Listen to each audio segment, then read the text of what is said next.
notre Dieu, tu veux que les hommes et nous aujourd'hui, dans cette maison, nous entendions les consolations et les exhortations de ta parole, que nous t'invoquions, que nous t'adressions nos louanges.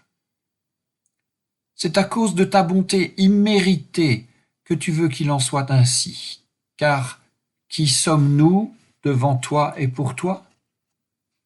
Cependant, tu nous as appelés et nous avons entendu ton appel. Nous voici donc rassemblés, nous, tes créatures faibles, obscures et rétives, nous, tes enfants que tu aimes, en dépit de la faiblesse et de l'imperfection de l'amour que nous te portons. Nous, qui formons ici et dans le monde ton Église, un bien singulier troupeau, mais que tu veux néanmoins assister de ta présence et associer à ton œuvre. Maintenant, dans la dépendance de toi seul, nous sommes dans l'attente de ton Saint-Esprit et de ses dons. Mets de la clarté dans cette heure, agrée-la et fais qu'elle nous soit féconde et salutaire. Empreint de force et de vérité ce qu'il y a d'humain dans nos prières, nos paroles et nos chants, afin qu'ils viennent du cœur et qu'en retour ils touchent nos cœurs. Sois toi-même notre maître, viens toi-même nous instruire et dans ta bonté diriger en cette heure ce qui se passera en chacun d'entre nous. Au nom de ton Fils bien-aimé, en qui tu nous as donné la preuve de ta libre grâce, que tu veux nous révéler toujours à nouveau, nous te prions. Amen. Partant de là, Jésus s'en alla dans le territoire de la Judée, au-delà du Jourdain. Et de nouveau les foules se rassemblèrent autour de lui, et il les enseignait, une fois de plus, et selon son habitude. Des pharisiens s'avancèrent, et pour lui tendre un piège, ils lui demandèrent s'il est permis à un homme de répudier sa femme. Jésus leur répondit, « Qu'est-ce que Moïse vous a prescrit ?» Et les pharisiens répondirent, « Moïse a permis d'écrire un certificat de répudiation et de renvoyer sa femme. »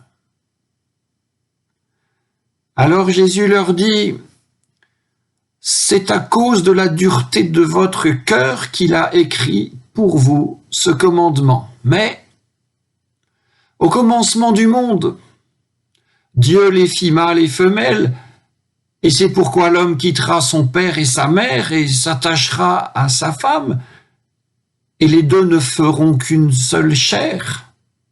Ainsi, ils ne sont plus deux, mais une seule chair. Que l'homme donc ne sépare pas ce que Dieu a uni. »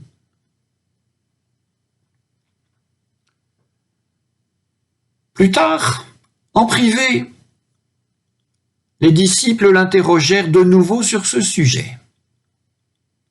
Et il leur dit, « Si quelqu'un répudie sa femme et en épouse une autre, il est adultère à l'égard de la première. Et si la femme répudie son mari et en épouse un autre, elle est adultère. » Et là-dessus, des gens lui amenèrent des enfants pour qu'il les touche. Mais les disciples les rabrouèrent. En voyant cela, Jésus s'indigna et leur dit, « Laissez les enfants venir à moi, ne les empêchez pas, car le royaume de Dieu est à ceux qui sont comme eux. En vérité, je vous le déclare, qui n'accueille pas le royaume de Dieu comme un enfant, n'y entrera pas. » Et alors ses enfants, il les embrassa et il les bénit en posant les mains sur eux.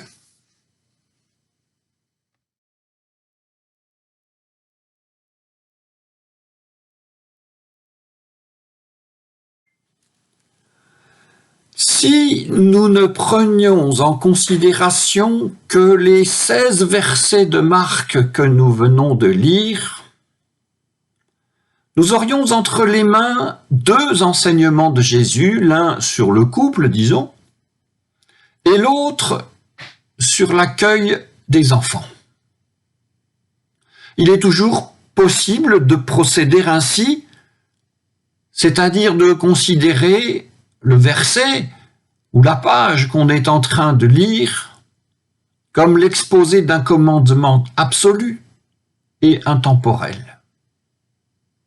Et ce qu'on fait avec une page, on peut le faire avec la Bible tout entière, qui serait alors une collection de commandements, donnant à chaque moment de la vie son commandement divin et le sens qu'il peut avoir. C'est écrit, il faut obéir. Ainsi donc, comme nous venons de le lire, ce que Dieu a uni, que l'homme ne le sépare pas. Marc 19, Matthieu et Luc ayant aussi retenu cet enseignement. Ceci étant dit, nous devons toujours nous poser une certaine question.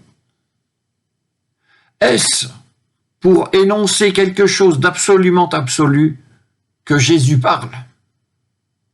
Ou bien faut-il prendre en considération l'époque qui était la sienne et l'époque aussi qui était celle de l'auteur de Marc ici? Ainsi, en Israël, la loi de Moïse permettait à un homme de renvoyer sa femme. À Rome aussi, cela était permis.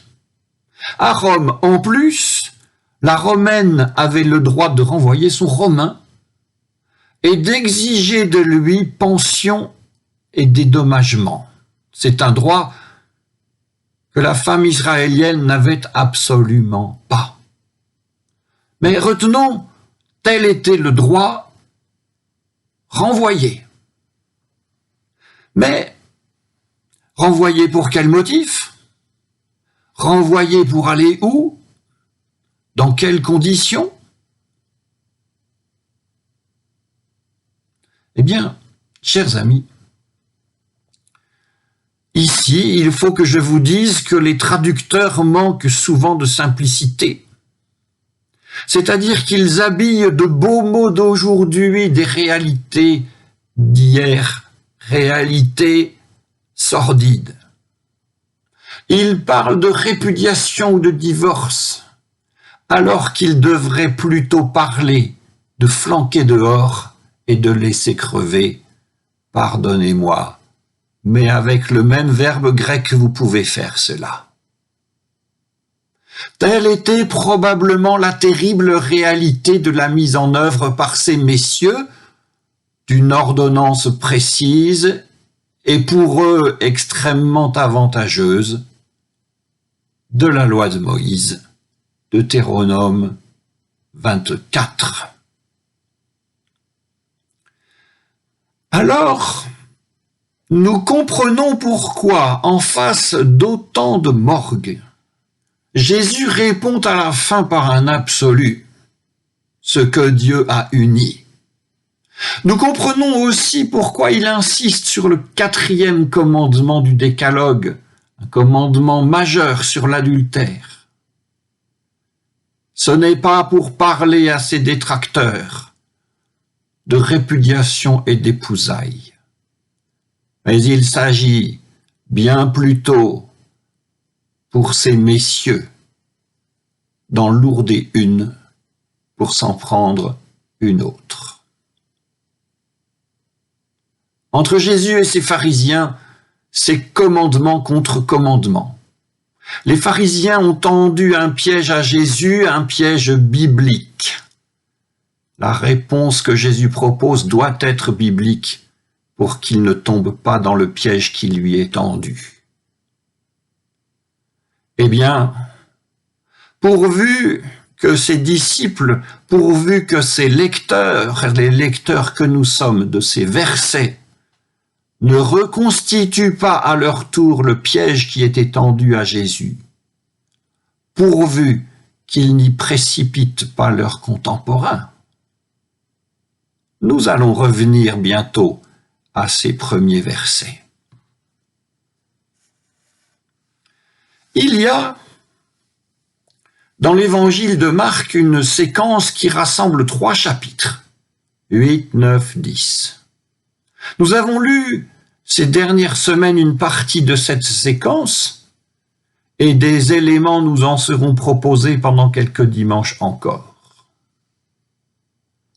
Dans cette séquence, Jésus annonce par 3 fois sa passion et sa résurrection. Et à la fin de cette séquence, la passion commencera effectivement, jour des rameaux. Ce qu'on peut repérer, c'est que chaque fois que Jésus annonce ce qui doit en être de la fin de son ministère, chaque fois, cela déclenche des réactions de force. On se souvient bien sûr de Pierre, rabrouant Jésus. On se souvient aussi de Jean, essayant de faire de l'annonce de l'Évangile la propriété de quelques-uns. Ajoutons cette dispute entre disciples pour savoir lequel était le plus grand. Ajoutons les disciples chassant ceux qui amènent des enfants vers Jésus.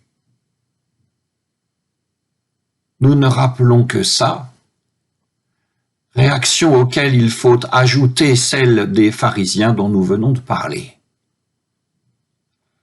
Pourquoi tellement de violence ? Parce que c'est un monde violent, c'est un monde violent. Bien plus violent que notre monde, plus violent que Vincennes et ses environs en 2021.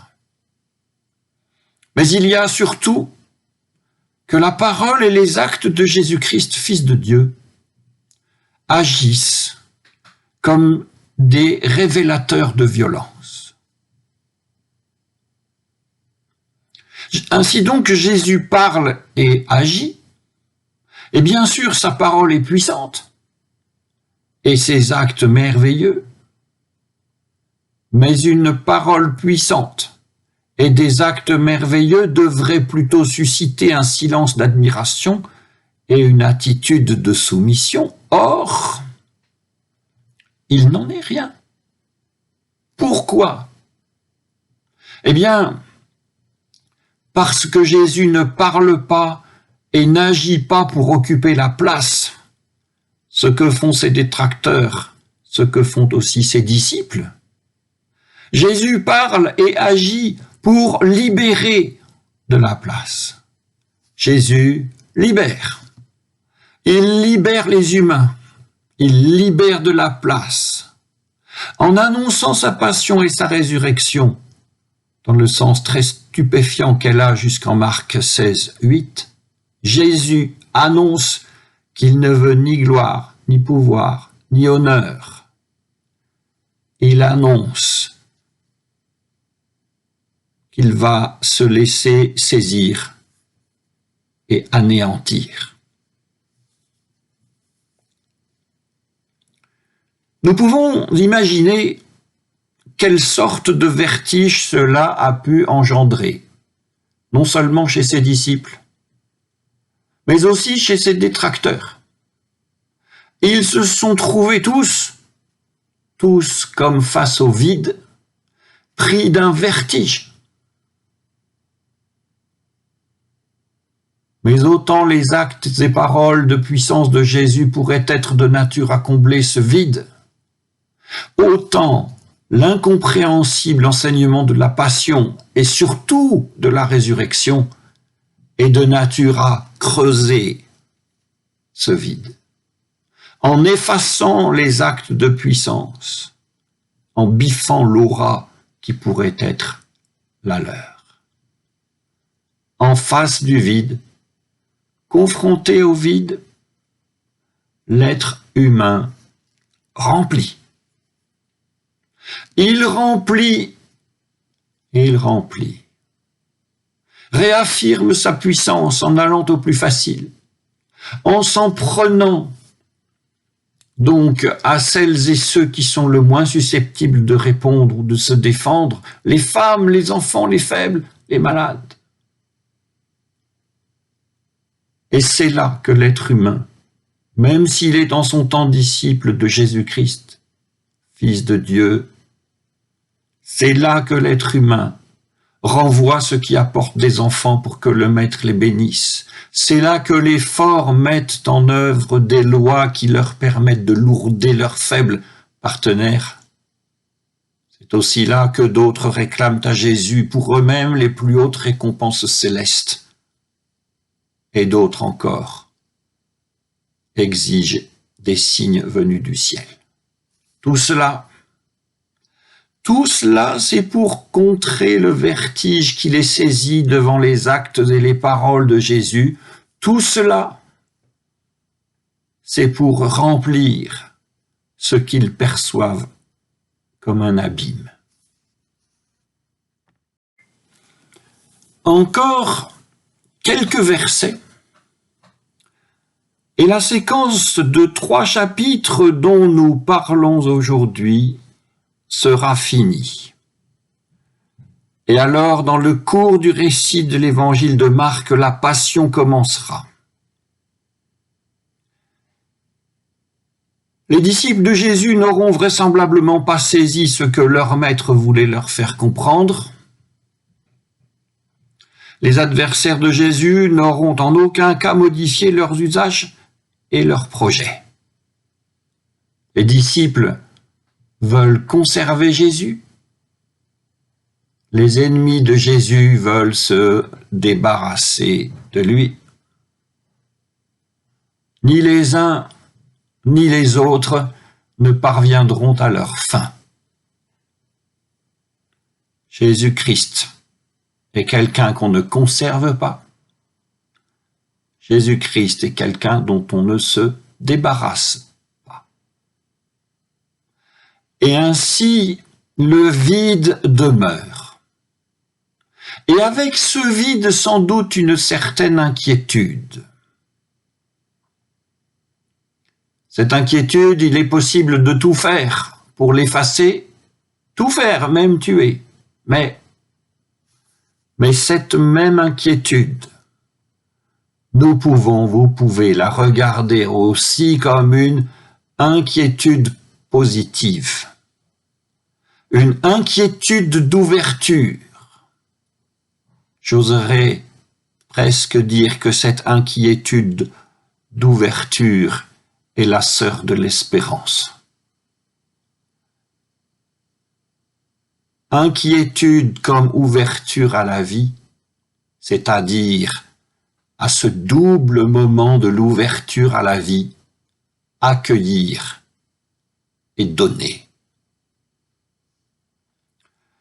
Et ici, pour finir, nous pouvons en revenir à cet enseignement par lequel nous avions commencé. Ce que Dieu a uni est uni devant ce vide dont nous parlons, devant cette inquiétude, mais dont l'espérance sait que le meilleur peut toujours sortir. Et c'est ainsi qu'on est unis pour recevoir et qu'on est unis aussi pour donner. Telle est notre vocation.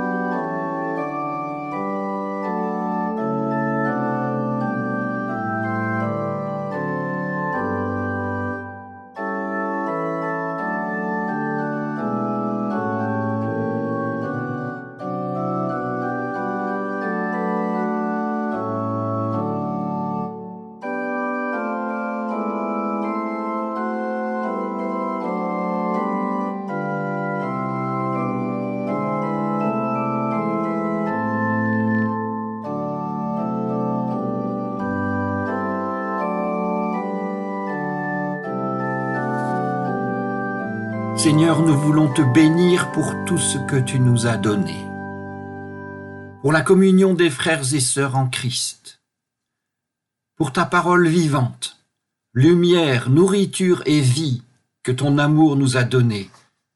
Nous te bénissons. Pour cet être nouveau, renouvelé et libéré que tu fais naître en nous un peu plus chaque jour, nous te bénissons. Et nous voulons aussi penser devant toi à tous ceux que l'amour du Christ a confiés à notre amour. Et pour tous ceux que nous te nommons à cet instant dans le secret de nos cœurs, nous te prions. Seigneur, sois avec eux. Aide-nous à n'en oublier aucun. Aide-nous à nous tenir proches de ceux qui souffrent, des solitaires, de ceux qui ont le cœur lourd. Et donne-nous un cœur de chair et des mains qui se tendent vers eux. Nous t'en prions. Et nous t'en prions avec Jésus-Christ, en te disant avec lui, notre Père qui es aux cieux, que ton nom soit sanctifié, que ton règne vienne, que ta volonté soit faite sur la terre comme au ciel. Donne-nous aujourd'hui notre pain de ce jour. Pardonne-nous nos offenses, comme nous pardonnons aussi à ceux qui nous ont offensés. Et ne nous laisse pas entrer en tentation, mais délivre-nous du mal. Car c'est à toi qu'appartiennent le règne, la puissance et la gloire, pour les siècles des siècles. Amen.